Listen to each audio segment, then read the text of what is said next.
और दोस्तों मैं चाहूंगा एक बार पुनः यही है आप तमाम दर्शकों के चाहते श्रीमान गौरव ठाकुर, एक बार जोरदार तालियां पुनः फिर से होनी चाहिए इनके लिए। Good, thank you.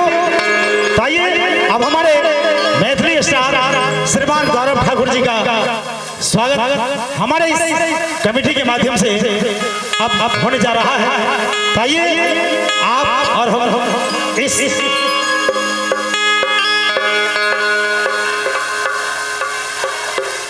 चलिए पुनः फिर एक बार जोरदार तालियां बजनी चाहिए। Good, thank you.